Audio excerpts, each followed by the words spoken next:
آج کا خطبہ. تحریر فضیلت الشیخ حضرت مولانا پروفیسر محمد یوسف خان صاحب حفظہ اللہ تعالی، شیخ الحدیث و ناظم تعلیمات جامعہ اشرفیہ لاہور پاکستان. ماہ شعبان، استقبال رمضان. الحمدللہ، ہر طرح کی حمد و ثنا اللہ ہی کے لیے ہے. وہ اللہ جو حی ہے، جو قیوم ہے، جو تھکتا نہیں، جو اکتاتا نہیں، جسے نیند نہیں آتی، جسے اونگ نہیں آتی. وہ زندہ ہے، وہی ازل ہے، وہی ابد ہے.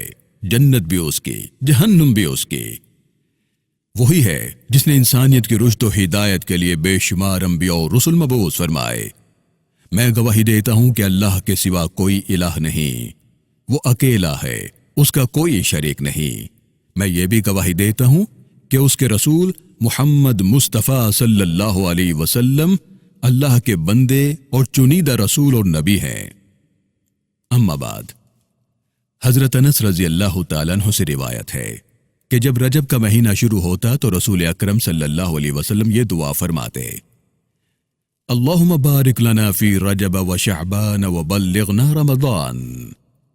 اے اللہ، رجب اور شعبان کے مہینے میں ہمارے لیے برکت عطا فرما اور ہمیں رمضان تک پہنچا دے. میرے پیارے بھائیوں، شعبان المعظم ہجری سال کا 8واں مہینہ ہے.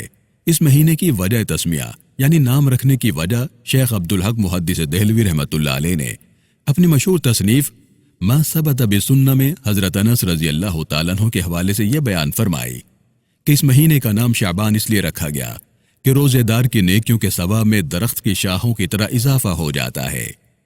شعبان کا لفظی مطلب ہے شاخ در شاخ ہونا. نسائی کی روایت میں ہے کہ ایک مرتبہ حضرت اسامہ رضی اللہ تعالیٰ عنہ نے عرض کیا کہ یا رسول اللہ، میں آپ کو شعبان میں زیادہ روزے رکھتے ہوئے دیکھتا ہوں. آپ صلی اللہ علیہ وسلم نے جواب ارشاد فرمایا: یہ مہینہ ایسا ہے جو رجب اور رمضان کے درمیان ہے. لوگ اس کی فضیلت سے غافل ہیں. اس مہینے میں اللہ رب العالمین کے سامنے بندوں کے اعمال پیش کیے جاتے ہیں. میری خواہش ہے کہ جب میرے اعمال پیش ہوں تو میرا شمار روزے داروں میں ہو. اس مہینے کی 15ویں شب کی خصوصی طور پر فضیلت بیان فرمائی گئی ہے. اس رات کو شب برات کہا جاتا ہے، یعنی نجات کی رات.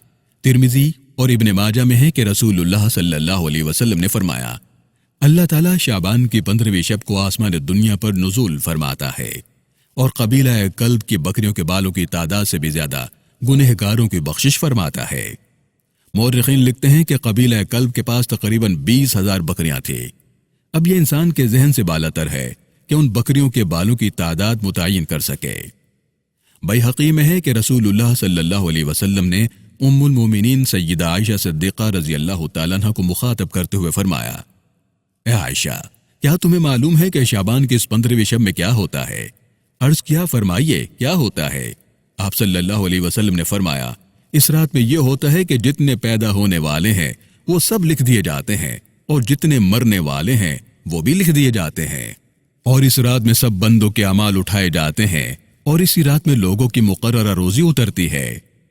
حضرت مولانا اشرف علی تھانوی صاحب رحمۃ اللہ علیہ اس حدیث مبارکہ کی شرح میں یہ فرماتے ہیں کہ اعمال اٹھائے جانے کا یہ مطلب ہے کہ اعمال دربار خداوندی میں پیش ہوتے ہیں، اور روزی اترنے کا مطلب یہ ہے کہ ایک سال میں جتنی روزی انسان کو ملنے والی ہے وہ سب لکھ دی جاتی ہے. حضرت علی رضی اللہ تعالیٰ عنہ سے روایت ہے کہ رسول اللہ صلی اللہ علیہ وسلم نے فرمایا: جب شعبان کی 15ویں شب آئے تو رات کو قیام کرو اور اگلے دن کا روزہ رکھو. یہ روزہ مستحب ہے، اگر رکھ لیا جائے تو ثواب ہے، نہ رکھے تو کوئی گناہ نہیں. شب برات کے بارے میں تمام تر روایات کا مطالعہ کیا جائے تو معلوم ہوتا ہے کہ شب برات میں 3 باتیں مسنون ہیں. نمبر 1، 15ویں شب میں قبرستان میں جا کر مردوں کے لیے دعائے مغفرت کرنا. نمبر 2، نفل نماز اور اس میں طویل سجدے کرنا، یعنی کافی دیر تک سجدے میں رہنا اور دعا مانگنا. اور نمبر 3، 15ویں تاریخ کا روزہ رکھنا. اللہ رب العالمین ہمیں شعبان المعظم کی برکات نصیب فرمائے اور صحت و عافیت کے ساتھ رمضان المبارک کے روزے رکھنے اور دیگر عبادات کی توفیق نصیب فرمائے. آمین. والسلام علیکم ورحمۃ اللہ تعالی وبرکاتہ.